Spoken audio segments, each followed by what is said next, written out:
Welcome to the Reducing Insurance Journal, High Value Services Edition. This is a weekly e-journal brought directly to your inbox.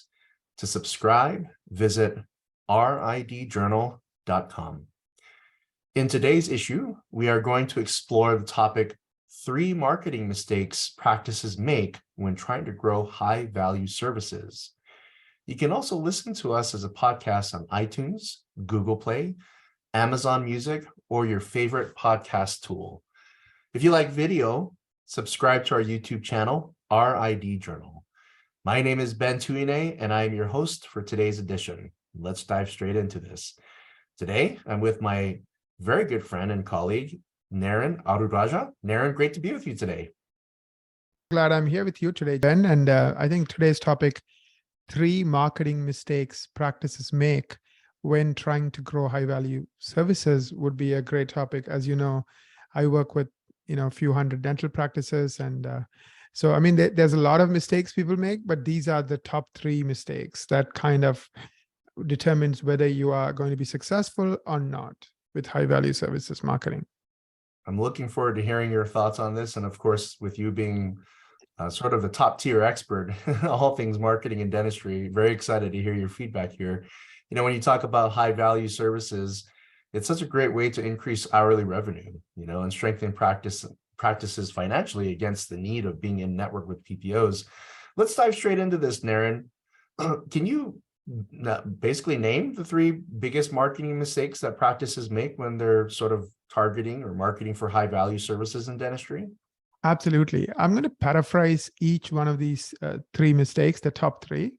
And if I have time, I'll give you a bonus 4th, but let's stick with the 3 for now. The number 1 mistake I see practices make is they believe that the only way they can grow high value is through ads. And most of them pick Google Ads. Now, Google Ads can be really expensive really fast, and eventually the math may not make sense, meaning you can get new patients, but the amount of money you have to spend to get those patients may not be enough. So for that reason, they kind of start and then they give up. So I see that happening a lot.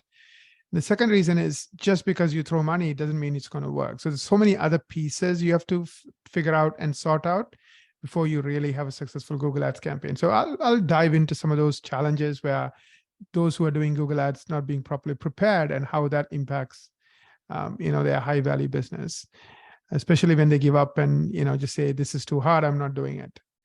Mm-hmm. The second mistake I see people making is with SEO, either you are dominating SEO or you don't even bother. There's no middle ground, meaning there's no you get a pass grade and you still get a job and so forth, right? I mean, there's no, it's either you are at the top of the class and you get into medical school, or don't even bother trying to get into medicine. It's one of those 2 options, pretty binary. So 2 issues I see: 1, they don't understand how to dominate, and 2, they don't have a plan that they stick with that helps them dominate. So they all dabble and spend or waste a lot of money, and then pretty much they give up and say, oh, it's too hard, I can't do it. So that's the second mistake I see people making with regards to high value services. They think, oh, I'll rank for this 1 keyword and that's going to help. No. Either you are dominating or don't even bother. The last mistake I see, or the third mistake I see people make among the top 3 is, somebody finds you on Google and whether through an ad or, through SEO, and they go to your page, and the page does a really bad job in convincing that patient that you might be able to really make a difference in their lives. As we know, high value services are expensive. So the bar is pretty high in convincing them okay, yes, I trust this person and all those things. So I'm going to talk about what people don't understand about convincing patients who are looking for high value services, and perhaps what they should know, so when they do rank, or when they do drive those ads, those pages are really working for them in getting those patients to say yes. That's very interesting. I want to kind of elaborate, maybe go down that list of 3 that you mentioned, and start first with Google Ads, where you're not being prepared and all that. There's this idea that some marketers say that a lead is a lead is a lead, right? But when it comes to Google ad marketing, you could have hundreds of people click on that ad, and you're paying for that, right, Naren? Yeah, exactly. Every time somebody clicks on it, you are paying for it, and it's not cheap. $3, $4. Some keywords could be even $10.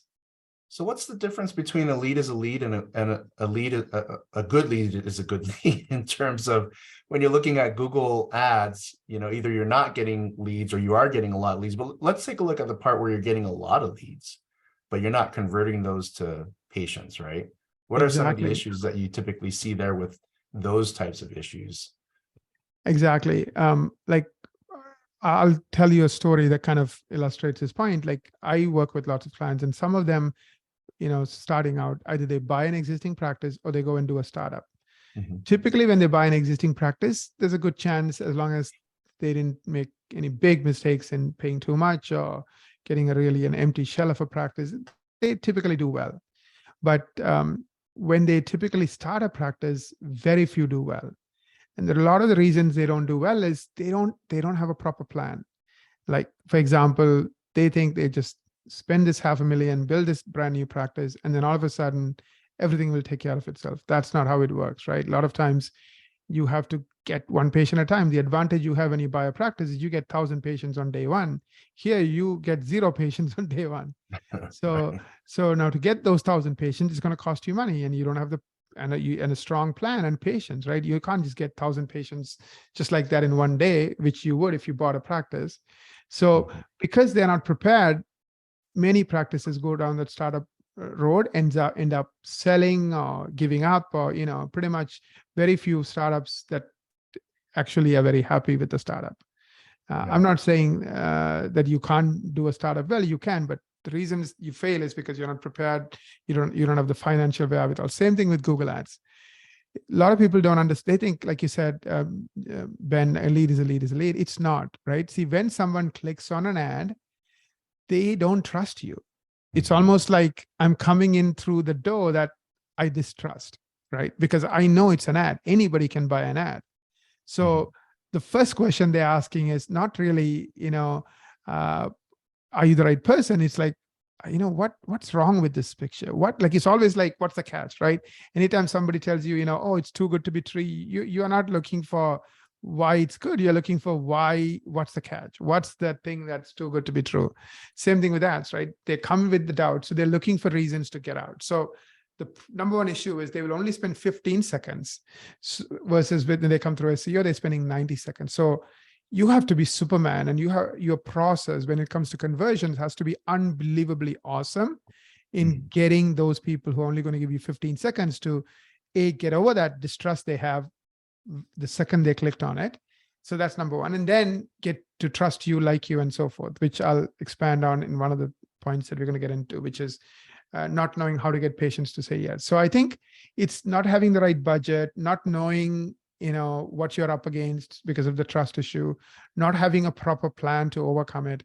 So for every 10 dentists who go down the ads path, like only 1 or 2 will stick with it. Most of them will do it, spend a lot of money, give up, and then forget about it for a year or 2, and then try it again, and then give up. And that's what I noticed. So unfortunately, they try, but it doesn't go anywhere. It doesn't become a sustainable strategy. Now, a few practices, even though it's a lot more expensive compared to SEO, do make a go at it, and they make the numbers work. So for example, let's say they're making $10,000 in a case. Yeah, they're willing to spend a lot of money of that $10,000, but eventually the math adds up. But that's Right. a very few practices who are good at that stuff. Yeah, it's interesting, this whole concept behind having a plan where you're doing Google ads. That reminds me of when I was helping to run a group practice in Arizona almost 15 years ago. We noticed that a lot of phone calls would come in the evening, and we're pumping all this marketing out, but the evening hours, there's nobody answering the phones, or even during the day. It's like we're getting all these calls, but nobody's answering it in the practice. Exactly. And we started to realize that we needed to put a plan in place to capture those calls, because a lot of those numbers, when we call them back, they don't pick up, or Yeah. those numbers just don't dial back anyway. They probably found another office immediately. So that's really interesting there. And, when you spend Google ads, you can get leads or people calling, but if you don't have a plan, they'll call and never call back, right? So you just wasted $3 on a Google ad. Exactly. So with regards to And number, sometimes when you really look at it, because once you get rid of all the people trying to sell you stuff and all the spam calls because they accidentally click on the ad, right? it's maybe 1 out of 10. So that single call could cost you $300. And like you said, you don't answer that $300 call, man, that's $300 down the drain. Yeah. So the point is that you have to be prepared, have a plan in Yeah. place, and look at all different aspects to capitalize on your Google ad spend revenue and making it work. The second one is not realizing that with SEO, you either have a plan to dominate or you don't even bother, you know? So with SEO, there's no, it's not a thing where there's good, better, and best, where you can sort of climb that ladder. Right. Let me So let me answer that question. So yeah, yeah, so SEO, the way Google makes money, it's like SEO is kind of, you know, what gets you into the Google store or Google page, right? Like 8.5 billion times a day. We use Google because we wanted an answer for some question we have. So we are always looking for that organic result, meaning that's why we went to Google and typed it in. It's like you have a friend who's an expert in health. So anytime you have any health concerns, let's say this is a well-qualified doctor, family friend of yours, you will call him and say, hey, like I had a challenge like that recently. My heart rate was kind of up, even after I stopped working out. So somebody said, oh, you should check it out. So I called my friend who's a doctor and I asked him, about this. And he's like, yeah, he asked me some questions. He's like, yeah, no big deal. Or he might say, well, you should check with so-and-so about this. He will ask me to go somewhere, right? So Google has become that trusted friend for people like 8.5 billion times a day because it can answer any questions, right? So if you have a super friend versus 10 friends who are experts in 10 things, so that's what has happened. So society has fundamentally changed, but Google doesn't make a cent from these 8.5 billion times you use Google, at least not directly. The only way they make money is when you click on an ad and they charge you that $5, charge you, the business owner, the $5 or $10. So Google makes it super, super hard for you to get any free traffic. So I'll give you actual stats. So there was a study done recently where they studied 910 million web pages, 910 million web pages, and they noticed 90% of them get zero traffic, and 5% of those web pages get 95% of the traffic, wow. right? So that's what I said. Either you have a plan to dominate and you get into that 5% who's getting 95% of the traffic, or don't even bother because you'll get nothing from it, right? Yeah. And that's because of Google's business model. Like they have to make it super hard for the majority, in this case 95%, to give them $210 billion. Of course, if it's easy, why would you give Google $210 billion, right? I mean, like, you're not stupid. The only reason you're giving it is you don't have plan B. This is the only plan you have. Like, I mean, SEO is not something you have mastered or you know how to master. So I think SEO, don't do it just because everybody else is doing it. Do it because you have a plan on dominating. And the way I define domination is within 12 months, you should rank for at least 100 different keywords and phrases on the top of Google, meaning at least in the top 10 results of Google. That's my minimum standard. And like in my experience, you can rank for 800 keywords, 700 keywords. You can be seen by 100,000 people in a month, just without spending a dime on ads all through SEO. But it's not easy. Like getting into the top 5% is not easy. You need a very specific plan again. And we'll put a link to an episode I did on this topic before, but pretty much there are 6 things you have to pay attention to. And in each one of those 6 things, you have to get an A or A++. If you do that week after week, month after month, you're getting an A+ in these 6 areas, there's a good chance you're going to be in the top 5%. That's going to get all the SEO traffic. So now let's say you have high value services, you want to grow it and you think, hey, I want to use SEO. Don't do it unless you have a plan on getting into the top 5% and staying there. Because once you're in the top 5%, you want to do sedation, you're going to crush it. You want to do implants, you're going to crush it. You're going to do, veneers, you're going to crush it. But if you're not in the top 5%, you can try all day long, complain all day long, talk all day long. Nothing is going to work for you. You'll just be wasting your time and spinning your wheels. That's very interesting. I guess in a roundabout way, you can say, why spend thousands of dollars on SEO if you're going to land on page 2? Who looks at page 2, right? When they search for a specific thing, right? Unless you're an investigator, you're trying to find dirt on somebody, But for most people, like even I, when you look for a best restaurant nearby, I look at, the top 2 searches and, click on them. But go big or go home, as they say in Texas, when it comes to SEO, you either dominate or don't even bother. Exactly. So the last one here, not knowing how to get patients to say yes. It kind of reminds me of experiences that I had, that you can have a really great presentation, right? a really great sales process to intake people. But if your closer sucks, why even show up, right? Like if your closing process to capture that person, can you expand and elaborate more on this, on, not knowing how to get patients to say yes to things? Absolutely. I'm specifically talking about before they even pick up the phone and call, right? What I mean is they Google something they're interested in, veneers, etc. You show up ideally through SEO near the top.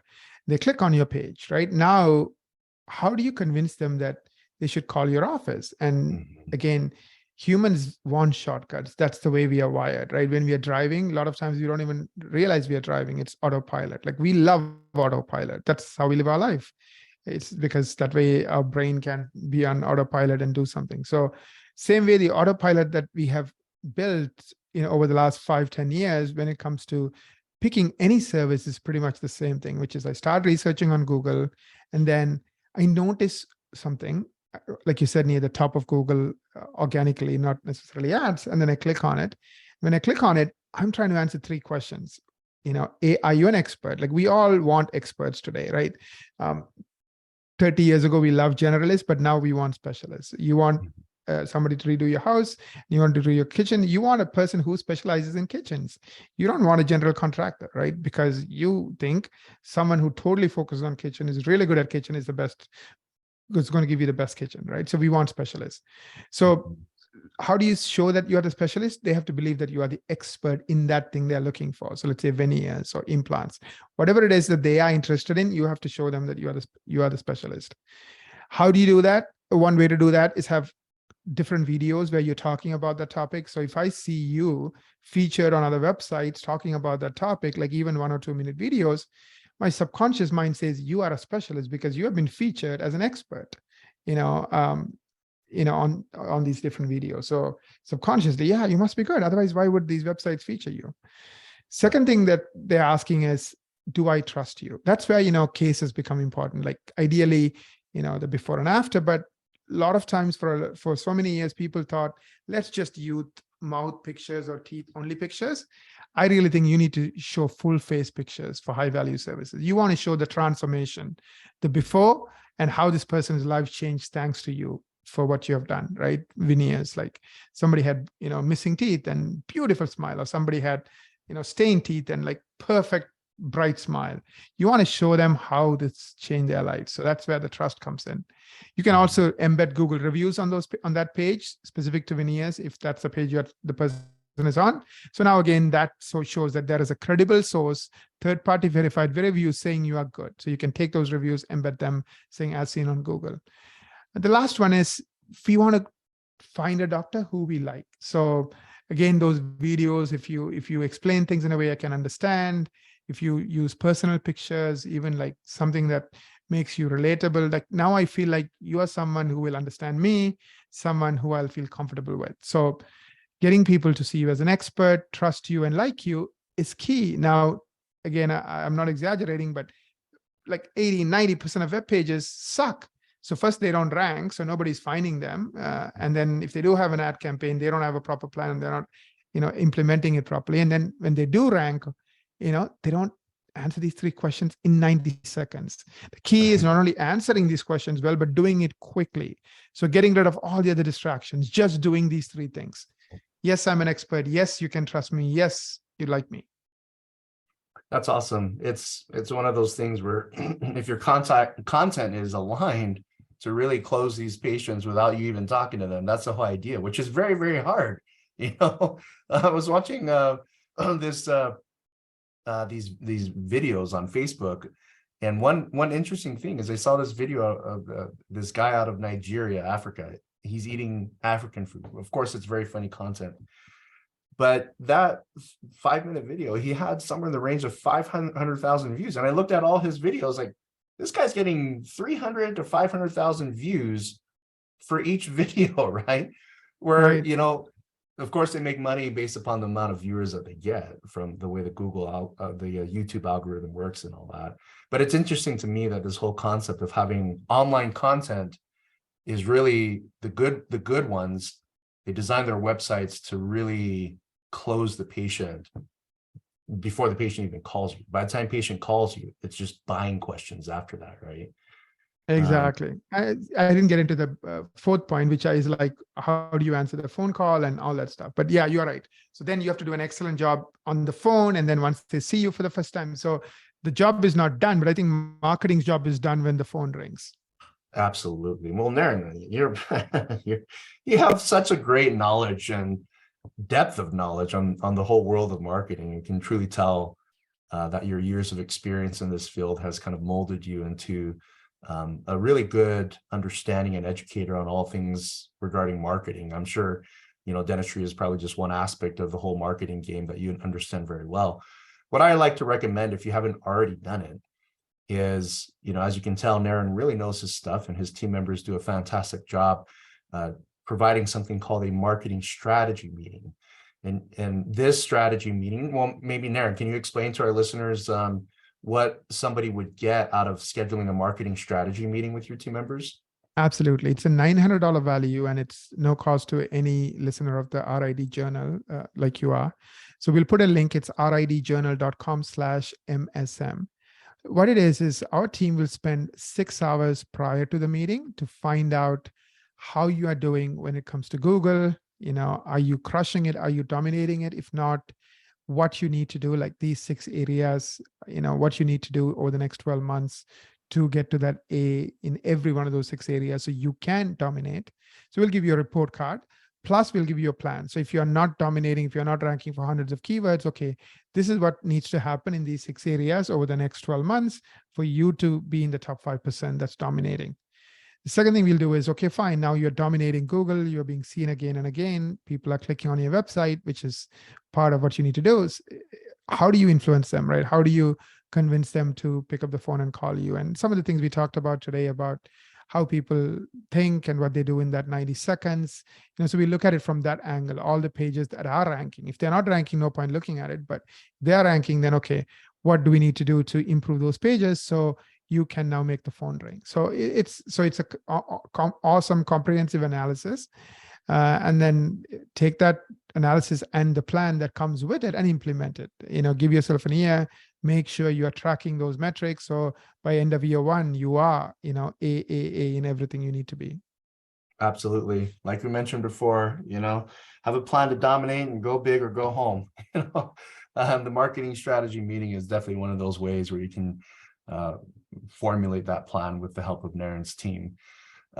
Naren, thank you so much for imparting your knowledge with us today. It's always great chatting with you and picking your brain on all things marketing. And I also want to thank our guest. Thank you for making this podcast series happen. Without you, of course, there would be no podcast for us here to allow us to do what we love doing, which is sharing and providing insights on dentistry and all that fun stuff to help improve the industry. If you love what we do here at ridjournal.com, tell your friends, share a review on iTunes or YouTube, and don't forget to subscribe. Also, if you are a dental speaker or leader in a dental organization, don't forget to check out ridexperts.org. Until we meet again, I'm your host, Ben Tuine.